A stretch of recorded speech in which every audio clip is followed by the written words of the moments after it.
c'est une prière et un projet.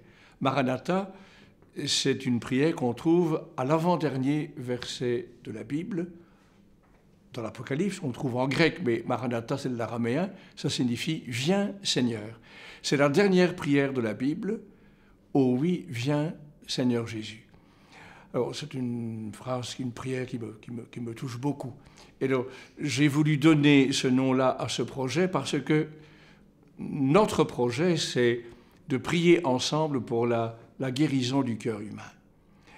Alors, le prophète Jérémie disait déjà, le cœur de l'homme, il est compliqué et il est malade. Alors, je me demande ce qu'il dirait aujourd'hui, Jérémie, s'il voyait le cœur humain d'aujourd'hui et l'état de l'humanité aujourd'hui. Cette idée m'est venue conjointement avec une dame qui est croate d'origine et qui travaille beaucoup à Medjugorje. Medjugorje est un lieu de grâce extrêmement important actuellement. L'Église ne s'est pas encore prononcée sur la réalité surnaturelle des apparitions de Medjugorje, mais elle constate que c'est un lieu où se passe beaucoup de choses, où en tout cas Marie travaille beaucoup le cœur humain. Que de gens ont vécu une guérison spirituelle à Medjugorje, que de jeunes qui ont découvert la foi, leur vocation, que de gens ont redécouvert la valeur du jeûne, que de gens ont redécouvert le sacrement du pardon, la réconciliation, ont redécouvert la prière en famille grâce à Medjugorje. Alors, donc, c'est un lieu important de grâce et qui est un peu dans le prolongement de Fatima. Or, Fatima, comme Medjugorje, avait déjà une saveur qu'on appelle en théologie eschatologique, c'est un mot savant pour désigner ce qui concerne l'aboutissement ultime de l'histoire humaine. C'est un projet de prière. On a déjà réalisé pour cela une neuvaine de prières qui est disponible. Nous avons enregistré récemment tout un rosaire, Maranatha, avec chaque fois des intentions de prière qui touchent la guérison du cœur humain dans ses différentes facettes, dans ses différents aspects. Mais cela va culminer par un premier, j'espère que ce sera seulement un premier grand pèlerinage au mois d'août 2013, l'an prochain, un pèlerinage en Terre Sainte. Pourquoi en Terre Sainte? Parce que c'est notre berceau, c'est le berceau de la foi chrétienne. Ce sera d'ailleurs un pèlerinage écuménique et des chrétiens de différentes confessions. C'est là que nous sommes nés. Et en même temps, c'est une manière de soutenir et d'aider nos frères et sœurs chrétiens de Terre Sainte, pour lesquels la vie n'est vraiment pas facile.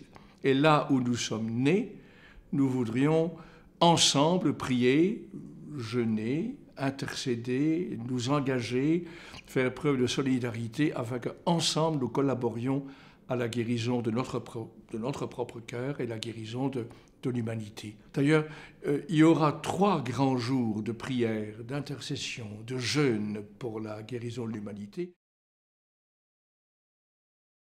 Notre époque présente est confrontée à beaucoup d'impasses, beaucoup de gros points d'interrogation, l'avenir de l'Europe, l'avenir des pays émergents, la violence, l'inculturation de toutes les populations immigrées, les dérives sur le plan éthique, l'avenir de la planète, l'avenir écologique de la planète. Il y a tellement de défis que parfois les gens se sentent écrasés par ces défis.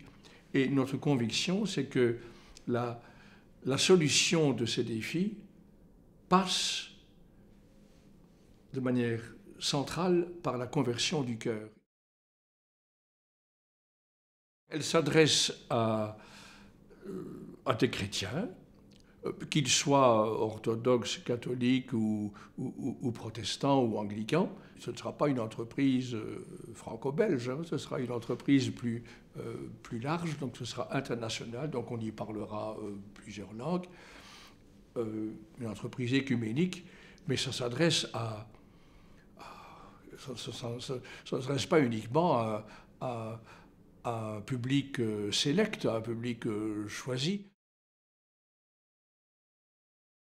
je dirais, les 3 mots que Jésus emploie quand ses tout premiers disciples dans l'évangile de Jean le suivent en se demandant qui est-il, est-ce que ça vaut la peine de le suivre, et il leur demande Rabbi, où demeures-tu? Alors Jésus ne leur communique pas une adresse, ni une adresse postale, ni une adresse électronique. Il leur dit venez et voyez.